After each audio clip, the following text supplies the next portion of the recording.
আসসালামু আলাইকুম। প্রতিবাদ কণ্ঠ টেলিভিশনের পক্ষ থেকে সবাইকে স্বাগতম।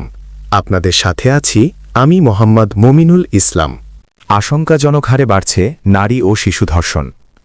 গত এক সপ্তাহে রাজধানীসহ সারা দেশে নারী ও শিশু নির্যাতনের এক ভয়াবহ চিত্র ফুটে উঠেছে। বিশেষ করে সীতাকুণ্ডে ৮ বছরের শিশু ইরা এবং সুনামগঞ্জে কিশোরী ধর্ষণের ঘটনা দেশজুড়ে তীব্র ক্ষোভ ও নিন্দার ঝড় তুলেছে। মানবাধিকার সংগঠনগুলোর মতে গত ৭ দিনে দেশে অন্তত ১ ডজন নারী ও শিশু যৌন নির্যাতনের শিকার হয়েছে। ১.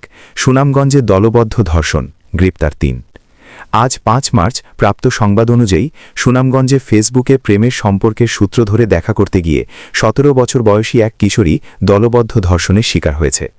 পুলিশ দ্রুত অভিযান চালিয়ে আজ সকালে সোহেল মিয়া, মাসুম মিয়া ও মোহাম্মদ এরশাদ নামে ৩ যুবককে গ্রেপ্তার করেছে। ২. সীতাকুণ্ডে শিশু হত্যার শোক ও বিক্ষোভ। গত ১ মার্চ চট্টগ্রামের সীতাকুণ্ড ইকো পার্ক এলাকায় ৮ বছরের শিশু ইরাকে ধর্ষণের পর নৃশংসভাবে গলা কেটে হত্যার চেষ্টা করা হয়। ৪ মার্চ শিশুটি হাসপাতালে চিকিৎসাধীন অবস্থায় মারা যায়। এর প্রতিবাদে আজ ৫ মার্চ রাজধানীর সোহরাওয়ার্দী মেডিকেল কলেজ এবং ঢাকা বিশ্ববিদ্যালয়ের শিক্ষার্থীরা বড় ধরনের বিক্ষোভ মিছিল করেছেন। ৩. নরসিংদীতে কিশোরী হত্যা ও আসামির জবানবন্দি। ২৭ ফেব্রুয়ারি নরসিংদীতে ১৫ বছরের এক কিশোরীকে অপহরণের পর ধর্ষণের দায়ে প্রধান আসামি নূর মোহাম্মদ ওরফে নূরাকে গ্রেপ্তার করেছে পুলিশ। আজ জানা গেছে ধর্ষণের বিচার চাওয়ার কারণে ওই কিশোরীকে নৃশংসভাবে হত্যা করা হয়েছিল। ৪. অন্যান্য উল্লেখযোগ্য ঘটনাবলী এক নজরে। ১ মার্চ ময়মনসিংহ, নিজ বাসায় ডেকে নিয়ে এক শিশুকে ধর্ষণের অভিযোগ উঠেছে। ২ মার্চ খুলনা, বটিয়াঘাটা ও খালিশপুর এলাকায় পৃথক ২টি শিশু ধর্ষণের ঘটনা ঘটেছে। ২৮ ফেব্রুয়ারি রাজবাড়ী, টিকটকে পরিচয়ের জেরে দেখা করতে গিয়ে এক তরুণী ২২ দলবদ্ধ ধর্ষণের শিকার হয়েছেন।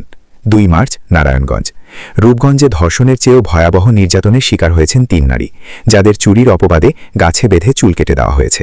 ৫. সরকারের জিরো টলারেন্স ও নতুন আইনের প্রয়োগ। বিরাজমান পরিস্থিতিতে আইনমন্ত্রী আসাদুজ্জামান আজ এক বিবৃতিতে জানিয়েছেন, অপরাধীদের কোনো রাজনৈতিক পরিচয় দেখা হবে না।